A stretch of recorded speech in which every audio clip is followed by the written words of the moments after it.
Hi all, I am Sona. ഇന്ന് നമ്മൾ പഠിക്കാൻ പോകുന്നത് 10th സോഷ്യലാണ് കേട്ടോ. സോഷ്യൽ എന്ന് പറയുമ്പോൾ നമുക്ക് 2 സബ്ജക്ട്സാണ് വരുന്നത്. ഹിസ്റ്ററി ഉണ്ടാവും, ജോഗ്രഫി ഉണ്ടാവും. ഇന്ന് നമ്മൾ ഡിസ്കസ് ചെയ്യാൻ പോകുന്നത് ഹിസ്റ്ററിയിലെ ഫസ്റ്റ് ചാപ്റ്ററാണ്. നമുക്ക് സോഷ്യൽ എന്ന് പറയുമ്പോൾ തന്നെ മനസ്സിൽ ഭയങ്കര ഒരു പേടിയാണല്ലേ, കാരണം വലിയൊരു സബ്ജക്ട്സാണ്. 2 ബുക്സ് ഉണ്ട്, 80 മാർക്കിനാണ് നമുക്ക് ക്വസ്റ്റ്യൻ പേപ്പർ വരുന്നത്. പക്ഷെ പേടിക്കാനൊന്നുമില്ല കേട്ടോ.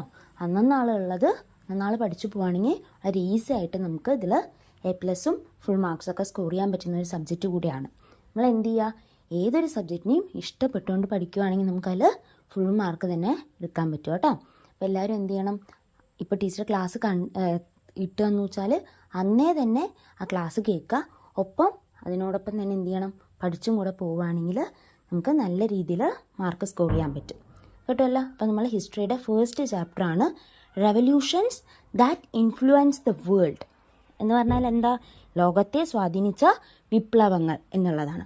അപ്പം നമ്മളുടെ ഈ ഒരു ചാപ്റ്ററിൽ നോക്കുകയാണെന്നുണ്ടെങ്കിൽ കുറേ റെവല്യൂഷൻ ഉണ്ട്. അമേരിക്കൻ വാർ ഓഫ് ഇൻഡിപെൻഡൻസ് ഉണ്ട്, ഫ്രഞ്ച് റെവല്യൂഷൻ ഉണ്ട്, റഷ്യൻ റെവല്യൂഷൻ ഉണ്ട്, ലാറ്റിൻ അമേരിക്കൻ റെവല്യൂഷൻ ഉണ്ട്, ചൈനീസ് റെവല്യൂഷൻ ഉണ്ട്. അങ്ങനെ ഒരുപാട് റെവല്യൂഷൻ ഉണ്ട് അല്ലേ. നമ്മൾ ഫസ്റ്റ് ഇന്ന് നമ്മൾ എന്തൊക്കെയാണ് ഡിസ്കസ് ചെയ്യാന്ന് വെച്ചാൽ, എന്താണ് റെവല്യൂഷൻ, എന്താണ് വിപ്ലവം, എന്താണ് ഫ്രീഡം അഥവാ സ്വാതന്ത്ര്യം, അതുപോലെ തന്നെ റിനേസൻസ് നവോത്ഥാനത്തിൻ്റെ ഫീച്ചേഴ്സ് എന്തൊക്കെയാണ്, അതുപോലെ തന്നെ എൻലൈറ്റൻമെൻറ്റ് ജ്ഞാനോദയം എന്ന് പറഞ്ഞാൽ എന്തുവാണ്, അതുപോലെ തന്നെ അമേരിക്കൻ വാർ ഓഫ് ഇൻഡിപെൻഡൻസ്.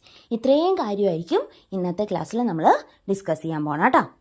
അപ്പം നമ്മൾ ഫസ്റ്റ് നോക്കുകയാണെന്നുണ്ടെങ്കിൽ ഈ ഫസ്റ്റ് പേജിൽ നമുക്ക് a few lines from the poem ഒരു Udbodhanam by Kumaranasan can be seen on the plate in the picture.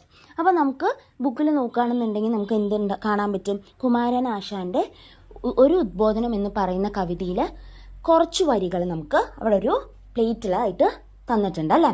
അപ്പം ആ ഒരു ലൈൻസ് നമ്മളെ ഓർമ്മിപ്പിക്കുന്നത് എന്താണ്, ഇമ്പോർട്ടൻസ് ഓഫ് ഫ്രീഡം, സ്വാതന്ത്ര്യത്തിൻ്റെ പ്രാധാന്യം എന്താണ് എന്നാണ് നമുക്കതിൽ പറഞ്ഞു തരുന്നത് കേട്ടോ. മനുഷ്യ ജീവിതത്തിൽ ഇൻ ഹ്യൂമൻ ലൈഫിൽ what is the importance of freedom in human life, it will be depicted in the ഒരു Udbodhanam poem. Okay, think about the freedom that we enjoyed in day to day life. നിങ്ങൾ ദിവസേന നമ്മളുടെ ജീവിതത്തിൽ അനുഭവിക്കുന്ന സ്വാതന്ത്ര്യം അഥവാ ഫ്രീഡത്തിനെ കുറിച്ച് നമ്മളൊന്ന് ആലോചിച്ച് നോക്കിക്കേ. Did the people everywhere enjoy freedom like this? ഇതുപോലെ തന്നെ എല്ലാവിടെയുള്ള ജനങ്ങളും ഇതുപോലെ നമ്മൾ സ്വാതന്ത്ര്യം അനുഭവിക്കുന്നുണ്ടോ? ഒന്ന് ചിന്തിച്ച് നോക്കണം കേട്ടോ ഈ ഒരു question. In several places the common people did not have as much freedom as we have today. ഇന്ന് നമ്മൾ അനുഭവിക്കുന്ന ഒരു സ്വാതന്ത്ര്യം എന്ന് പറയുന്നത് ലോകത്തിലെ എല്ലാ സ്ഥലത്തും അനുഭവിക്കുന്നുണ്ടെന്ന് നമുക്ക് പറയാൻ പറ്റില്ല അല്ലേ. ഇന്നും നമ്മളുടെ ഈ 2024 ആയിട്ടും ഈ ഒരു 21st സെഞ്ച്വറിയിലും ഇന്ന് എന്തുണ്ട്, വാർ നടന്നുകൊണ്ടിരിക്കുന്നത് അല്ലേ.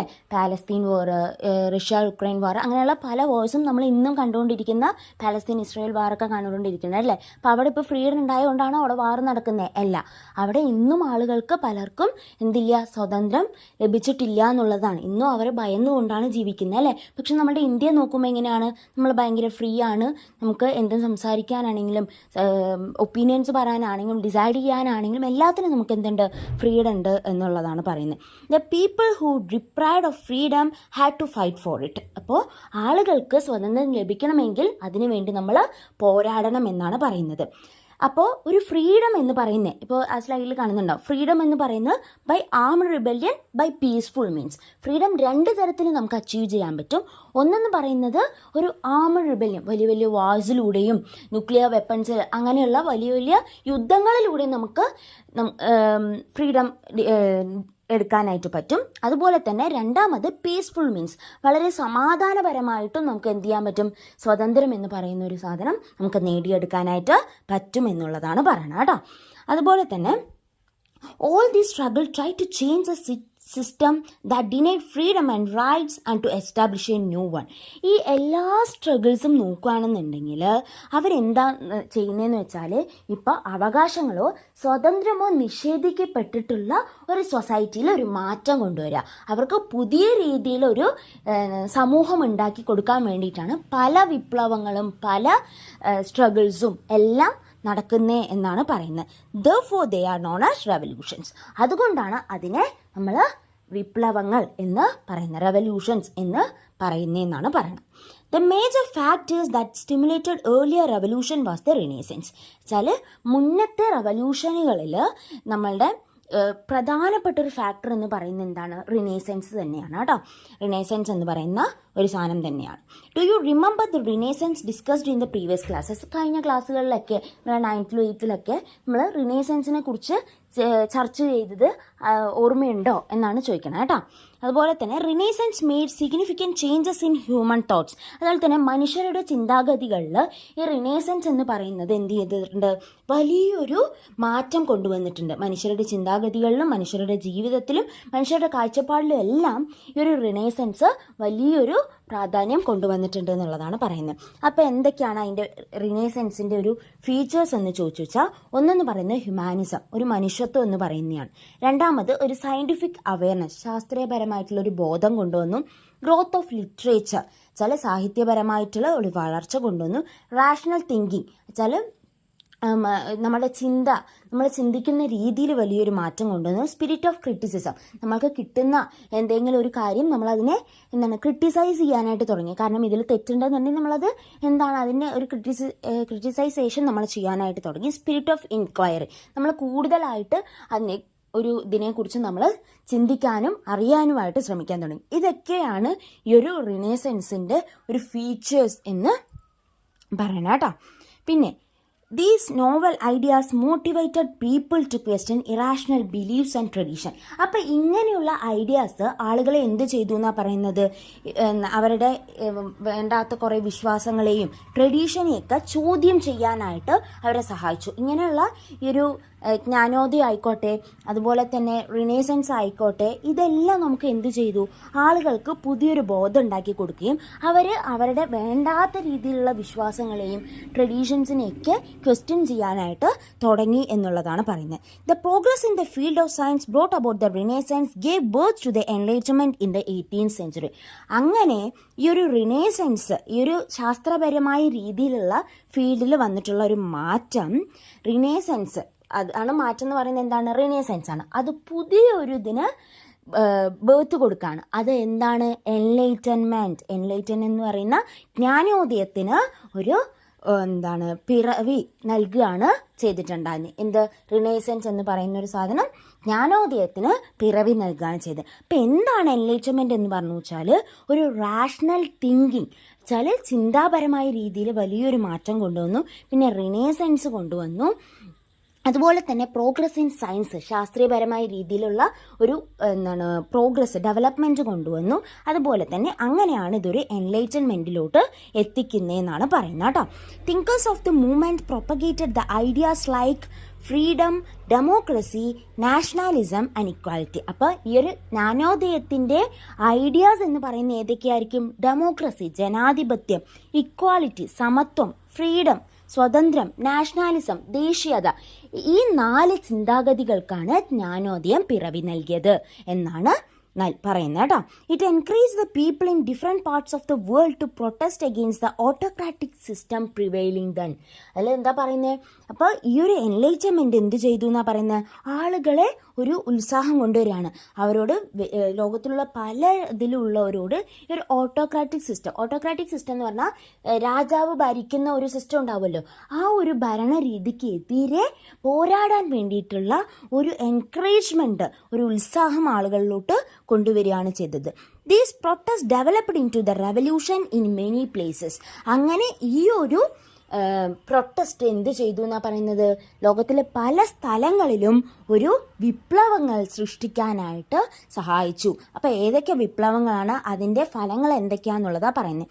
ആദ്യത്തെ എന്ന് പറയുന്നത് നമ്മളുടെ അമേരിക്കൻ വാർ ഓഫ് ഇൻഡിപെൻഡൻസ് തന്നെയാണ് കേട്ടോ.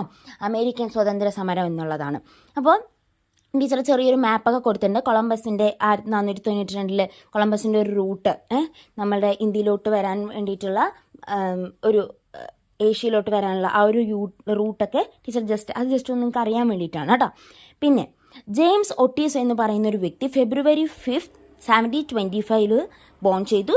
May 23rd 1783 അദ്ദേഹം ഡൈ ആയിട്ടോ. ലോയർ ഇൻ കൊളോണിയൽ മാസച്യൂസെറ്റ്സ് വെച്ചാൽ ലോയർ ആയിരുന്നു.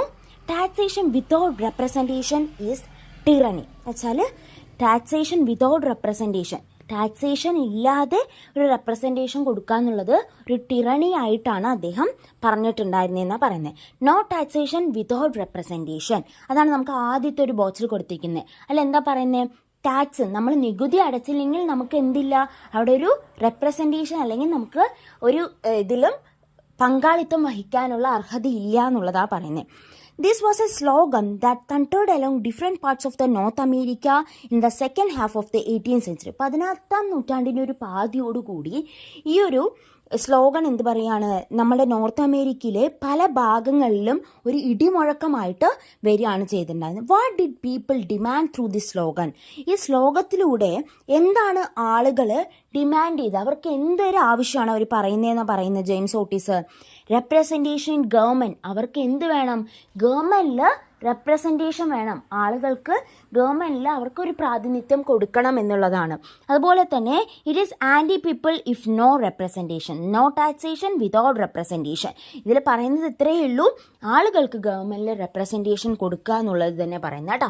അപ്പോൾ അവർക്ക് ആ ഒരു ഗവൺമെൻറ്റിൽ അവർക്ക് സംസാരിക്കാനുള്ള, അവരുടെ അവകാശങ്ങൾ പറയാനുള്ള ഒരു പ്രാതിനിധ്യം അവർക്കും ലഭിക്കണം എന്നാണ് പറയുന്നത്. അല്ലാതെ ടാക്സ് നികുതി അടച്ചാൽ മാത്രമല്ല അവർക്ക് റെപ്രസെൻറ്റേഷൻ, അവർക്ക് അവരുടെ ഒരു സമൂഹത്തിൽ സംസാരിക്കാനുള്ള ഒരു ഇമ്പോർട്ടൻസ് കൊടുക്കുക എന്നുള്ളതാണ് കേട്ടോ. പിന്നെ the slogans was raised by the people of America as part of powerful agitation. ഈ ഒരു സ്ലോഗൻ ആളുകളുടെ ഇടയിൽ, അമേരിക്കയിലെ ആളുകളുടെ ഇടയിൽ വലിയൊരു വിപ്ലവം തന്നെയാണ് സൃഷ്ടിക്കുന്നത്. അതിൻ്റെ കാരണങ്ങൾ എന്തൊക്കെയാണെന്ന് നോക്കാം. From the 16th century onwards, the Europeans began to migrate to North America. 16ാം നൂറ്റാണ്ട് മുതൽ യൂറോപ്യൻസ് എന്ത് ചെയ്തു, നോർത്ത് അമേരിക്കയിലോട്ട് പലായനം ചെയ്യുകയാണ് ചെയ്തിട്ടുണ്ടായിരുന്നത്. The major aim of the migration was to explore the resources. അവരുടെ പ്രധാനപ്പെട്ട ലക്ഷ്യം, ഈ പലായനത്തിൻ്റെ പ്രധാനപ്പെട്ട ഒരു ലക്ഷ്യം എന്ന് പറയുന്നത് എന്താണ്, അവിടുത്തെ സാമഗ്രികളൊക്കെ ചൂഷണം ചെയ്യാം. അതായിരുന്നു അവരുടെ പ്രധാനപ്പെട്ട ലക്ഷ്യം. ബൈ ദ 18th century, 18ാം നൂറ്റാണ്ടായപ്പോൾ England had established 30 colonies in the eastern coast of North America. North അമേരിക്കയുടെ ഈസ്റ്റേൺ കോസ്റ്റിലായിട്ട് 13 കോളനീസ് ഇംഗ്ലണ്ട് രൂപം കൊടുക്കുകയാണ് ചെയ്തിട്ടുണ്ടായിരുന്നത്. ആ 13 കോളനീസ് ഏതൊക്കെയാണെന്ന് ടീച്ചർ പറഞ്ഞിട്ടുണ്ട്. Georgia, South Carolina, North Carolina, Virginia, Maryland, Delaware, Pennsylvania, New Jersey, Connecticut, Rhode Island, New York, Massachusetts, New Hampshire എന്ന് പറയുന്ന ഈ 13 കോളനീസാണ് നോർത്ത് അമേരിക്കയിൽ ഇംഗ്ലണ്ടുകാർ എസ്റ്റാബ്ലിഷ് ചെയ്തിട്ടുണ്ടായിരുന്നത് കേട്ടോ. ഇത്രയാണ് ഇതിൽ പറയാനുള്ളത്.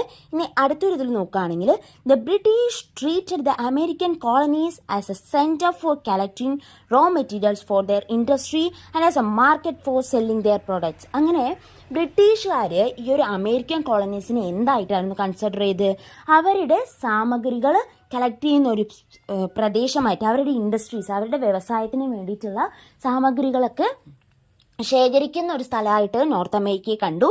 അതുപോലെ തന്നെ അവർ ഉണ്ടാക്കുന്ന കുറേ സാധനങ്ങൾ ഉണ്ടാവുമല്ലോ, അതൊക്കെ വിൽക്കുന്ന ഒരു വ്യവസായ കേന്ദ്രമായിട്ടും അവർ എന്തിനെ കണ്ടു, നോർത്ത് അമേരിക്കൻ കോളനീസിനെ കണ്ടു എന്നുള്ളതാണ് പറയുന്നത്. And the policies implemented by the British merchants with the help of their motherland in the American colonies is known as mercantilism. അങ്ങനെ ബ്രിട്ടീഷുകാർ എന്ത് ചെയ്തു, ബ്രിട്ടീഷ് വ്യാപാരികൾ അവിടെ ഒരു പോളിസി ഇംപ്ലിമെന്റ് ചെയ്യാണ്. മദർലാൻഡിന്റെ ഹെൽപ്പോടുകൂടി അമേരിക്കൻ കോളനീസിൽ അവരെ ഒരു പോളിസി ഇംപ്ലിമെന്റ് ചെയ്തു. അതാണ് മെർക്കാന്റലിസം എന്ന് പറയുന്നത്. അമേരിക്കൻ വാർ ഓഫ് ഇൻഡിപെൻഡൻസിൽ വളരെ ഇമ്പോർട്ടൻ്റ് ആയിട്ടുള്ള ഒരു സാധനമാണ് മെർക്കാന്റലിസ്റ്റ് ലോസ് എന്ന് പറയണം കേട്ടോ. അപ്പം അതെന്തായാലും പഠിക്കണം. As part of mercantilism several laws were implemented in the British colonies. മെർക്കാന്റലിസത്തിൻ്റെ ഭാഗമായിട്ട് പല നിയമങ്ങളും ബ്രിട്ടീഷ് കോളനീസ് ഇംപ്ലിമെന്റ് ചെയ്യാണ് ചെയ്തിട്ടുണ്ടായിരുന്നത്. അപ്പോൾ മെർക്കാന്റലിസം എന്ന് പറയുന്നത് ബ്രിട്ടീഷ് മെർച്ചൻസിൻ്റെ ഒരു പോളിസീസ് ആയിരുന്നു. റോ മെറ്റീരിയൽസ് കളക്ട് ചെയ്യുകയും ചില അവിടുത്തെ സാധനങ്ങളൊക്കെ അവർക്ക് ഉൽപ്പാദിപ്പിക്കാനുള്ള സാധനങ്ങളുടെ ഇതൊക്കെ ഉണ്ടാവുമല്ലോ, അതൊക്കെ ശേഖരിക്കുക, അവരുണ്ടാക്കിയിട്ടുള്ള സാധനങ്ങൾ വിൽക്കാനുള്ള ഒരു മാർക്കറ്റായി കൺസിഡർ ചെയ്യുക. മെർക്കാന്റലിസം ലോസ് എന്താണെന്ന് ചോദിച്ചാൽ, British ships for carrying goods goods വെച്ചാൽ അവരുടെ സാധനങ്ങളൊക്കെ കൊണ്ടുപോകാൻ വേണ്ടിയിട്ട് ബ്രിട്ടീഷ് ഷിപ്പുകൾ തന്നെ ഉപയോഗിക്കണം. Products only be exported to England. അതുപോലെ തന്നെ അവരുണ്ടാക്കുന്ന സാധനങ്ങൾ എവിടേക്ക് മാത്രമേ എക്സ്പോർട്ട് ചെയ്യാൻ പറ്റുള്ളൂ? ഇംഗ്ലണ്ടിലോട്ട് മാത്രമേ എക്സ്പോർട്ട് ചെയ്യാനായിട്ട് പറ്റുള്ളൂ, കയറ്റുമതി ചെയ്യാനായിട്ട് പറ്റുള്ളൂ. British stamps for all legal papers. എല്ലാ നിയമപരമായിട്ടുള്ള പേപ്പേഴ്സിലും ബ്രിട്ടീഷ് സ്റ്റാമ്പ് എന്ത് ചെയ്യണം? പതിക്കണം. Made the expense of British troops. അതുപോലെ തന്നെ ബ്രിട്ടീഷ് ട്രൂപ്സിൻ്റെ ചെലവുകളെല്ലാം വഹിക്കണം. Import tax for tea, glass, paper. അതുപോലെ തന്നെ ഇറക്കുമതി കൂലിയായിട്ട് ടീക്കും ഗ്ലാസിനും പേപ്പറിനും ഒരു ഇറക്കുമതി നികുതി അടയ്ക്കണം എന്നാണ് പറയണത് കേട്ടോ. ഇത്രയും കാര്യങ്ങളാണ് ഈ മെർക്കാന്റിലിസ്റ്റ് ലോസിൽ പറയണത്.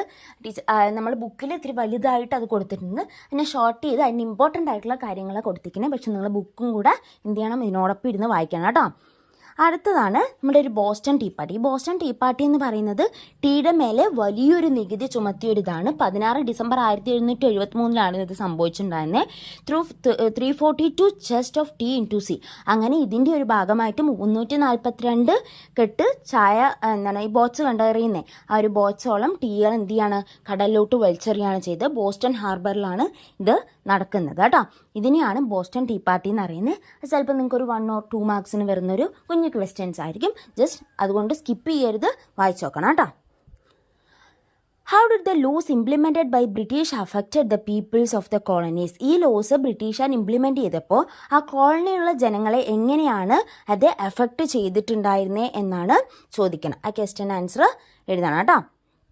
അപ്പം പിന്നെ എന്താ പറയുന്നത്? അത് വെച്ചാൽ ഡൊമസ്റ്റിക് ട്രേഡ് ഇൻ കോളനീസിലൊരു ഡൊമസ്റ്റിക് ട്രേഡ് വെച്ചാൽ നമ്മളുടെ ഉള്ളിൽ തന്നെ ഉണ്ടാവുന്ന, നമ്മളിപ്പോൾ കേട്ടിട്ടില്ലേ, നമ്മളുടെ രാജ്യത്തിൻ്റെ ഉള്ളിൽ തന്നെയുള്ള കോളനീസിൻ്റെ ഒരു വ്യാപാരം എന്ന് പറയുന്നത് restriction taxes in trade spoil domestic trade in colonies. ഈ റെസ്ട്രിക്ഷൻസ് കുറേ റെസ്ട്രിക്ഷൻസ് കൊണ്ടുവരുന്നു, നികുതികൾ കൊണ്ടുവരുന്നു വ്യാപാരത്തിൽ. അതെന്ന് പറയുന്നത് കോളനീസിനുള്ളിൽ തന്നെ നടത്തുന്ന കുറേ വ്യാപാരങ്ങളൊക്കെ അവിടെ ഇല്ലാതാവാനായിട്ട് ഒരു കാരണം ഉണ്ടാക്കി എന്നാണ് പറയുന്നത്. ഡിനയൽ ഓഫ് റൈറ്റ്സ്, അവരുടെ അവകാശങ്ങളെയൊക്കെ നിഷേധിച്ചു. ഈ എക്സ്പോർട്ടിൽ കയറ്റുമതിയിലൊരു റെസ്ട്രിക്ഷൻ കൊണ്ടുവന്നു. അതുപോലെ തന്നെ ബ്രിട്ടീഷ് ട്രൂപ്സിൻ്റെ ചെലവുകളൊക്കെ വഹിക്കേണ്ട ഒരു കാര്യം വന്നു. പിന്നെ എല്ലാ നിയമപരമായിട്ടുള്ള ചട്ടങ്ങളിലും അവർ ബ്രിട്ടീഷ് സ്റ്റാമ്പ് പതിപ്പിക്കാൻ പറഞ്ഞു. ഇതൊക്കെ അവരുടെ അവകാശങ്ങളെ നിഷേധിക്കുന്ന കുറേ കാര്യങ്ങളാണ്. എക്സ്പ്ലോയിറ്റേഷൻ, ചൂഷണങ്ങളുണ്ടായി. ചൂഷണങ്ങളെന്ന് പറയുന്നത് എന്താണ്? എക്സ്പോർട്ടിൽ കയറ്റുമതിയിൽ കുറേ നിബന്ധനകൾ കൊണ്ടുവന്നു. ടാക്സ്, നികുതി വർദ്ധിപ്പിച്ചു. സ്റ്റാമ്പ് ഡ്യൂട്ടികൾ ഉണ്ടായി. Meeting the expense of British ട്രൂപ്സിൻ്റെ ചിലവുകളൊക്കെ വഹിക്കണം എന്ന് പറയുമ്പോൾ അതും വലിയൊരു ബുദ്ധിമുട്ടായിട്ട് അവർക്കൊരു ചൂഷണമായിട്ട് ഏർപ്പെടാൻ ചെയ്തത്. പിന്നെ autocracy, mercantilism laws was against right and liberty of the people. ഒരു മെർക്കാന്റിലിസ്റ്റ് നിയമം എന്ന് പറയുന്നത് അത് അവിടത്തുള്ള ജനങ്ങളുടെ സ്വാതന്ത്ര്യത്തിനും അവകാശങ്ങൾക്കും എതിരായിട്ടുള്ളൊരു കാര്യമായിരുന്നു. ഇൻഫ്ലേഷൻ, പണപ്പെരുപ്പം കൂടാണ്.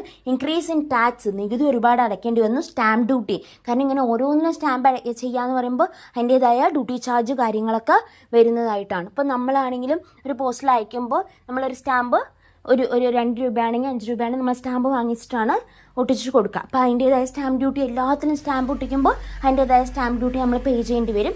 അങ്ങനെയുള്ള ബുദ്ധിമുട്ടുകളൊക്കെ ഉണ്ടാക്കി. ഇതൊക്കെയാണ് ബ്രിട്ടീഷുകാർ ഈ ഒരു ലോസ് ഇംപ്ലിമെൻറ്റ് ചെയ്തപ്പോൾ അവിടുത്തെ കോളനീസിലെ പീപ്പിളിനെ അഫക്റ്റ് ചെയ്തിട്ടുള്ള കാര്യങ്ങൾ കേട്ടോ. ആ ഒരു ക്വസ്റ്റ്യൻ ജസ്റ്റ് ടീച്ചർ ഒരു സിമ്പിളായിട്ട് നിങ്ങൾക്ക് ഇട്ട് തന്നെയാണ്. കാരണം എന്താ വെച്ചാൽ നിങ്ങൾക്ക് ഇങ്ങനെ ഒരു ക്വസ്റ്റ്യൻ വരികയാണെങ്കിൽ എങ്ങനെ ആൻസർ ചെയ്യണം എന്നുള്ളത് കേട്ടോ. ഇനി അടുത്തതാണ് നമ്മൾ ജോൺ ലോക്ക് പറഞ്ഞിട്ടുള്ള ഒരു കാര്യമാണ്. ജോൺ ലോക്ക് എന്ന് പറയുന്ന ആരാണ്? 29 ഓഗസ്റ്റ് 1632 ജനിച്ചു. 28 ഒക്ടോബർ 1704 അദ്ദേഹം മരിക്കുകയാണ് ചെയ്തത്. അദ്ദേഹം ഒരു ജ്ഞാനോദയത്തിൻ്റെ ഒരു തിങ്കറായിരുന്നു. ഫാദർ ഓഫ് ലിബറലിസത്തിൻ്റെ ഫാദർ ആയിരുന്നു. Every one has some fundamental right, എല്ലാവർക്കും ചില മൗലികാവകാശങ്ങളുണ്ട്. No government has the right to suspend. ആ അവകാശങ്ങളെ തടുക്കാനായിട്ട് ഒരു ഗവൺമെന്റിനും പറ്റൂല എന്നാണ് ആര് പറയുന്നത്? ജോൺ ലോക്ക് പറയുന്ന ഒരു കാര്യമാണ് കേട്ടോ. പിന്നെ തോമസ് പെയിൻ എന്ന് പറയുന്ന വ്യക്തി ജാനുവരി 29, 1737 ജനിച്ചു. ജൂൺ 8, 1809 മരിച്ചു. Pamphlet common sense and the American crisis, ഒരു പാംഫ്ലെറ്റ് ഇതുമാണ് ചെയ്തിട്ടുണ്ടായിരുന്നത്. Common sense and the American crisis, common സെൻസും അതുപോലെ തന്നെ അമേരിക്കൻ ക്രൈസിസ് എന്ന് പറയുന്ന പാംഫ്ലെറ്റ് ചെയ്തി.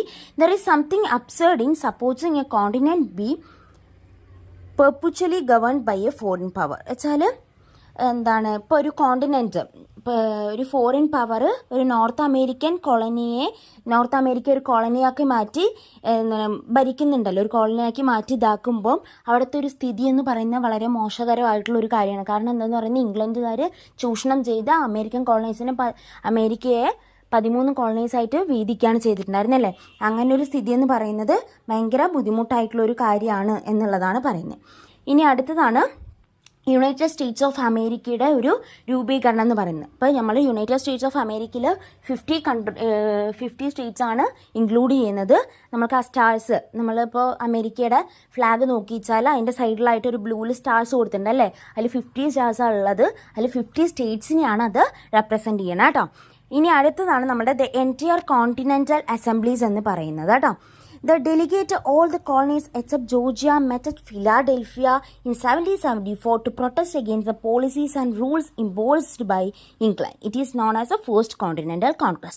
ഒന്നാം കോണ്ടിനെൻ്റൽ കോൺഗ്രസ് എന്ന് പറയുന്നത് എന്താണെന്ന് വെച്ചാൽ, ഈ ഡെലിഗേറ്റ്സ് എല്ലാ കോളനീസിലുള്ള ഡെലിഗേറ്റ്സ് എല്ലാവരും കൂടി, ജോർജിയ ഒഴികെ ബാക്കിയുള്ള ഡെലിഗേറ്റ്സ് എല്ലാവരും കൂടി ഫിലാഡൽഫിയയിൽ 1774 കൂടാണ്. എന്തിനു വേണ്ടിയിട്ടാണ്? ഇംഗ്ലണ്ട് കൊണ്ടുവന്നിട്ടുള്ള ഭരണ പരിഷ്കാരങ്ങൾക്കൊക്കെ എതിരെയായിട്ട് ഒരു ഇത് കൊണ്ടുവരാൻ വേണ്ടിയിട്ടാണ് ഒന്നാം കോണ്ടിനെൻ്റൽ കോൺഗ്രസ് ഫിലാഡൽഫിയയിൽ വെച്ച് കൂടുന്നത്. അതാണ് ഒന്നാം കോണ്ടിനെൻ്റൽ കോൺഗ്രസ്.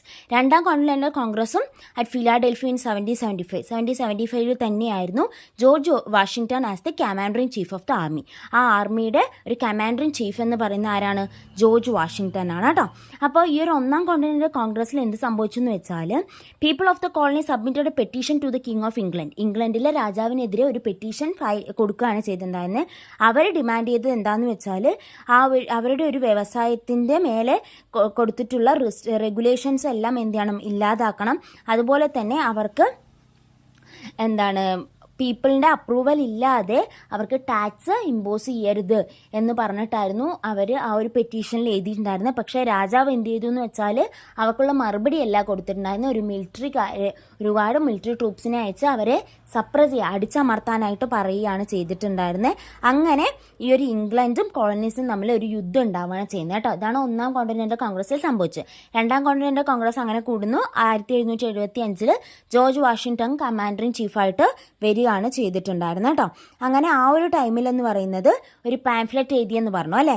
കോമൺ സെൻസ് എന്ന് പറയുന്ന ഒരു പാംഫ്ലെറ്റ് തോമസ് പെയിൻ എഴുതിയിട്ടുണ്ടായിരുന്നു. അത് എന്ത് ചെയ്തു? പ്രസിദ്ധീകരിക്കുകയാണ് ചെയ്തത്. അമേരിക്കയുടെ ഒരു ബുദ്ധിപരമായിട്ടുള്ളൊരു നീക്കം കൊണ്ടുവരണം, അതുപോലെ തന്നെ ബ്രിട്ടൻ്റെ എല്ലാ ചരടുകളെ എന്ത് ചെയ്യണം? മുറിക്കണം എന്നായിരുന്നു പറഞ്ഞിട്ടുണ്ടായിരുന്നത്. അങ്ങനെ ഈ ഒരു അമേരിക്കൻ കോണ്ടിനെൻ്റൽ കോൺഗ്രസ് എന്ത് ചെയ്താണ്? ഡിക്ലറേഷൻ ഓഫ് ഇൻഡിപെൻഡൻസ് 4 ജൂലൈ 1776 ഒരു ഇൻഡിപെൻഡൻസിൻ്റെ ഒരു ഡിക്ലറേഷൻ കൊണ്ടുവരാം, സ്വാതന്ത്ര്യത്തിൻ്റെ ഒരു ഡിക്ലറേഷൻ കൊണ്ടുവരികയാണ് ചെയ്തിട്ടുണ്ടായിരുന്നത്. ഈ ഡിക്ലറേഷൻ പ്രിപ്പയർ ഉണ്ടാക്കിയത് ആരൊക്കെയായിരുന്നു എന്നാണ് പറയുന്നത്? തോമസ് ജെഫേഴ്സണും ബെഞ്ചമിൻ ഫ്രാങ്ക്ലിനും ഒക്കെ കൂടെയായിരുന്നു ഈ ഒരു ഡിക്ലറേഷൻ ഉണ്ടാക്കിയിട്ടുണ്ടായിരുന്നത് എന്നാണ് പറയുന്നത്. തോമസ് ജെഫേഴ്സൺ എന്ന് പറയുന്ന വ്യക്തി ഏപ്രിൽ 13, 1743 ജനിച്ചു. ജൂലൈ 4, 1826 മരിച്ചു. US-ൻ്റെ ഒരു 3rd പ്രസിഡന്റ് ആണ് തോമസ് ജെഫേഴ്സൺ എന്ന് പറയുന്നത്. ഡിക്ലറേഷൻ ഓഫ് ഇൻഡിപെൻഡൻസിൻ്റെ വക്താവാണ് അദ്ദേഹം. അദ്ദേഹത്തിൻ്റെ ഒരു ഇതെന്ന് പറയുന്നത് ഡെമോക്രസി, റിപ്പബ്ലിക്കനിസം ആൻഡ് ഇൻഡിവിജ്വൽ റൈറ്റ്സ് വെച്ചാൽ ജനാധിപത്യം, റിപ്പബ്ലിക്കനിസം, അതുപോലെ തന്നെ ഒരു വ്യക്തിയുടെ അവകാശങ്ങൾ, ഇതൊക്കെ കൊണ്ടുവന്നിട്ടുള്ള ഒരു ആളായിരുന്നു അദ്ദേഹം. ബെഞ്ചമിൻ ഫ്രാങ്ക്ലിൻ എന്ന് പറയുന്നത് ജാനുവരി 17, 1706 അദ്ദേഹം ജനിക്കുന്നത്. ഏപ്രിൽ 17, 1790 മരിച്ചു. അദ്ദേഹം പെൻസിൽവാനിയയിലെ 6ാമത് ഗവർണർ ആയിരുന്നു. Major figure in the American enlightenment, American ജ്ഞാനോദയത്തിന്റെ പ്രധാനപ്പെട്ട ഒരു ഫിഗർ ആയിരുന്നു. One of the founding father of United സ്റ്റേറ്റ്സിനെ കൊണ്ടുവരുന്നതിൽ ഒരു ഫൗണ്ടിങ് ഫാദർ ആയിട്ടാണ് അദ്ദേഹം പറയുന്നത്. ജെയിംസ് മാഡിസൺ എന്ന് പറയുന്ന വ്യക്തി എന്ന് പറയുന്നത് US-ൻ്റെ 4th പ്രസിഡന്റ് ആണ്. USA കോൺസ്റ്റിറ്റ്യൂഷൻ്റെ ഫാദർ ആണ് അറിയപ്പെടുന്നത്. മെമ്പർ ഓഫ് ദ കോണ്ടിനെൻ്റൽ കോൺഗ്രസിൻ്റെ മെമ്പർ കൂടിയാണ്. ജോർജ് വാഷിങ്ടൺ എന്ന് പറയുമ്പോൾ ഫെബ്രുവരി 22, 1732 ജനിച്ചു. ഡിസംബർ 14, 1799 മരിച്ചു. US-ൻ്റെ ഫസ്റ്റ് പ്രസിഡന്റ് ആണ് ജോർജ് വാഷിങ്ടൺ. അതുപോലെ തന്നെ കോണ്ടിനെൻ്റൽ ആർമിയുടെ കമാൻഡർ ഇൻ ചീഫ് ആയിരുന്നു. യുണൈറ്റഡ് സ്റ്റേറ്റ്സിൻ്റെ ഒരു ഫാദർ ആയിട്ടാണ് അദ്ദേഹത്തിനെ പറയുന്നത്. പിന്നെ ഡിക്ലറേഷൻ ഓഫ് അമേരിക്കൻ ഇൻഡിപെൻഡൻസ് എന്ന് പറയുന്നതിൽ നമ്മൾ പറയുന്ന കാര്യം എന്താണ്? ഓൾ ആർ ഈക്വൽ, എല്ലാവരും തുല്യരാണ്. Every one has certain rights, എല്ലാവർക്കും പല അവകാശങ്ങളും ഉണ്ട്. റൈറ്റ് ഷുഡ് ബി സെക്യൂർഡ്, എല്ലാ അവകാശങ്ങളും സംരക്ഷിക്കപ്പെടണം. Government with the consent of governed, എന്താണ് ഭരിക്കുന്നവരുടെ ഒരു കൺസെൻറ്റിലായിരിക്കണം ഗവൺമെൻറ് എന്ന് പറയുന്ന right of the people to abolish government ഇല്ലാതാക്കാനുള്ള അവകാശം ആർക്കുണ്ട്? ജനങ്ങൾക്കുണ്ട് എന്നുള്ളതാണ്. Various events that led to the formation of United States of America, United States of America ഉണ്ടാവാനുള്ള പല സന്ദർഭങ്ങൾ എന്തൊക്കെയാണെന്നുള്ളത്. ഒന്നാമത് 1774 തന്നെ നടന്നിട്ടുള്ള ഒന്നാം കോണ്ടിനെൻ്റൽ കോൺഗ്രസ് ആയിരുന്നു. പിന്നെ ഇംഗ്ലണ്ടിലെ രാജാവിനെതിരെ പെറ്റീഷൻ കൊടുത്തു. പിന്നെ ഇംഗ്ലണ്ടുമായിട്ട് ഒരു യുദ്ധം നടന്നു. ഇതാണ് ഒന്നാം കോണ്ടിനെൻ്റൽ കോൺഗ്രസിൻ്റെ കാര്യം. 1775 ആകുമ്പോൾ രണ്ടാം കോണ്ടിനെൻ്റൽ കോൺഗ്രസ് ആയി. ജോർജ് വാഷിങ്ടൺ കമാൻഡർ ഇൻ ചീഫായി. അതുപോലെ തന്നെ Thomas Paine break the ties with Britain എന്ന് പറയുന്ന കോമൺ സെൻസ് എന്ന് പറയുന്ന ഒരു പാംഫ്ലെറ്റ് ഉണ്ടാക്കി. 1776 ആകുമ്പോൾ declaration of independence by continental congress, continental കോൺഗ്രസിൽ ഡിക്ലറേഷൻ ഓഫ് ഇൻഡിപെൻഡൻസ് കൊണ്ടുവന്നു. 1781 ആയപ്പോൾ എൻഡ് ഓഫ് വാർ വിത്ത് ഇംഗ്ലണ്ടുമായിട്ടുള്ള യുദ്ധം അവിടെ അവസാനിക്കുകയാണ് ചെയ്തിട്ടുണ്ടായിരുന്നത്. അത് നമ്മൾ പറഞ്ഞു. According to the treaty of പാരീസിൻ്റെ ഒരു ഭാഗമായിട്ട് 1783 13 കോളനീസിനും എന്ത് കിട്ടി? സ്വതന്ത്രം ലഭിക്കുകയാണ് ചെയ്തിട്ടുണ്ടായിരുന്നത്. അതുപോലെ തന്നെ കോൺസ്റ്റിറ്റ്യൂഷൻ കൺവെൻഷൻ ഫിലാഡൽഫിയയിൽ വെച്ച് നടക്കുകയും ജെയിംസ് മാഡിസന്റെ അധീനതയിലാണ് അത് നടക്കുന്നത്. അങ്ങനെ ഒരു അമേരിക്കൻ ഭരണഘടന ഉണ്ടാക്കുകയാണ് ചെയ്തിട്ടുണ്ടായിരുന്നത്. ജോർജ് വാഷിങ്ടൺ ആദ്യത്തെ യുണൈറ്റഡ് സ്റ്റേറ്റ്സ് ഓഫ് അമേരിക്കയുടെ പ്രസിഡന്റ് ആയിട്ട് വന്നു. അങ്ങനെ പുതിയൊരു കോൺസ്റ്റിറ്റ്യൂഷൻ്റെ ഭാഗമായിട്ടാണ് അദ്ദേഹം ഒന്നാമത് പ്രസിഡന്റായിട്ട് USA വരുന്നത്. അങ്ങനെ അമേരിക്കൻ റവല്യൂഷൻ എങ്ങനെയൊക്കെയാണ് ബാക്കിയുള്ള റവല്യൂഷൻസിന്, വിപ്ലവങ്ങളെ സ്വാധീനിച്ചതെന്ന് ചോദിച്ചാൽ മോട്ടിവേഷൻ ടു ലേറ്റർ സ്ട്രഗിൾസ്, പിന്നീട് വരുന്ന എല്ലാ വിപ്ലവങ്ങൾക്കും അതൊരു പ്രചോദനമായിട്ട് മാറി. ഗൈഡഡ് ഹ്യൂമൻ റൈറ്റ്സ് ആക്ടിവിറ്റീസ്, മനുഷ്യാവകാശ പ്രവർത്തനങ്ങൾക്ക് ഒരു ഗൈഡൻസ് കൊടുക്കുകയാണ് ചെയ്തത്. കോൺസെപ്റ്റ് ഓഫ് റിപ്പബ്ലിക്കൻ ഗവൺമെൻറ്, ഒരു റിപ്പബ്ലിക്കൻ ഗവൺമെൻറ് എന്ന് പറയുന്ന ഒരു കോൺസെപ്റ്റ് കൊടുത്തു. ഫസ്റ്റ് റിട്ടൺ കോൺസ്റ്റിറ്റ്യൂഷൻ, ഒന്നാമത് എഴുതപ്പെട്ട ഭരണഘടന കൊണ്ടുവന്നു. Concept of federal system, federal ഭരണം എന്ന് പറയുന്ന ഒരു കോൺസെപ്റ്റ് കൊണ്ടുവന്നു. ഇത്രയും കാര്യങ്ങളാണ് അമേരിക്കൻ വാർ ഓഫ് ഇൻഡിപെൻഡൻസിൽ സംഭവിക്കുന്നതെന്നുള്ളതാണ് കേട്ടോ. അപ്പോൾ ഈ ഒരു ക്ലാസ് കണ്ടതിന് ശേഷം നിങ്ങൾ എന്ത് ചെയ്യണം? അപ്പം ആ ഒരു chapters American war of independence എന്നുള്ളത് മുഴുവനായിട്ട് വായിച്ചു നോക്കുക. ഒന്നുപോലെ 2 പ്രാവശ്യം വായിച്ചു നോക്കുമ്പോൾ നമുക്ക് നല്ല രീതിയിൽ ക്ലിയർ ആവും കേട്ടോ. ഈ PPTയും കൂടെ അതിന് യൂസ്ഫുൾ ആവും. മെയിൻ പോയിന്റ്സ് മാത്രം ഇൻക്ലൂഡ് ചെയ്തുകൊണ്ടാണ് ടീച്ചർ PPT ഉണ്ടാക്കിയിരിക്കണേ. അപ്പോൾ ആ ഒരു PPTയും കൂടെ വെച്ചുകൊണ്ട് നിങ്ങൾ എന്ത് ചെയ്യണം? നിങ്ങളുടെ ബുക്സും കൂടെ റെഫർ ചെയ്ത് നല്ല രീതിയിലൊന്ന് വായിച്ചു നോക്കുക. Definitely you can understood. Okay, try ചെയ്ത് നോക്കാം കേട്ടോ. Thank you.